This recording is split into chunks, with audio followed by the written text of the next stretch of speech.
বুধবার থেকে শুরু হতে চলেছে টিম ইন্ডিয়া বনাম ইংল্যান্ডের মধ্যে চতুর্থ টেস্ট।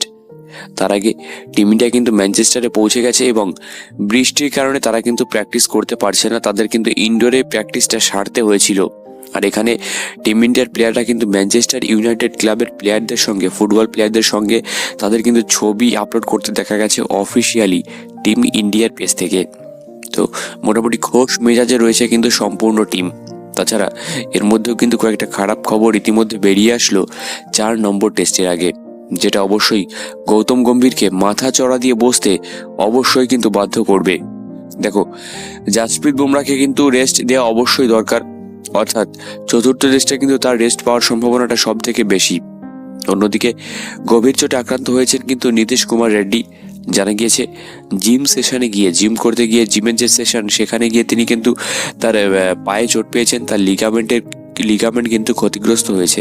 লিগামেন্টের অবস্থা কিন্তু মোটেই ভালো নয় এবং এতটাই গুরুতর যে তিনি কিন্তু এই সম্পূর্ণ সিরিজ থেকে ছিটকে গিয়েছেন, যেটা কিন্তু এখনও অফিসিয়ালি ইন্ডিয়ার টিম থেকে বা ইন্ডিয়া পেজ থেকে কিন্তু অফিসিয়ালি কোনো স্টেটমেন্ট এখনও দেওয়া হয়নি তাকে নিয়ে।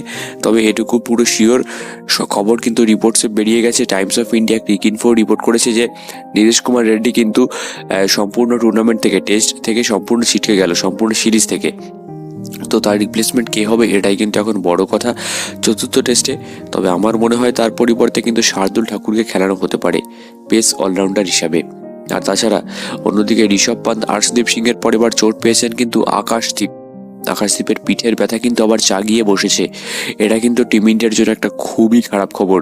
আকাশদীপ বর্তমানে দুর্দান্ত ফর্মে ছিল, টিম ইন্ডিয়ার হয়ে একের পর এক উইকেটও কিন্তু প্রচুর ভালো ভালো মোমেন্টে কিন্তু উইকেট তুলেছে, বুমরার সঙ্গে ভালো পার্টনারশিপ কিন্তু করেছে বোলিংয়ে। এটা কিন্তু একটা বড় সমস্যার কারণ। কিন্তু টিম ইন্ডিয়ার প্রাইম যে দুটো বোলার বুমরা এবং আকাশদীপ এই সিরিজে, তারা কিন্তু এই মুহূর্তে অ্যাভেলেবেল থাকছে না। তো এটা কিন্তু গম্ভীরের জন্য ভীষণই একটা চিন্তার ব্যাপার।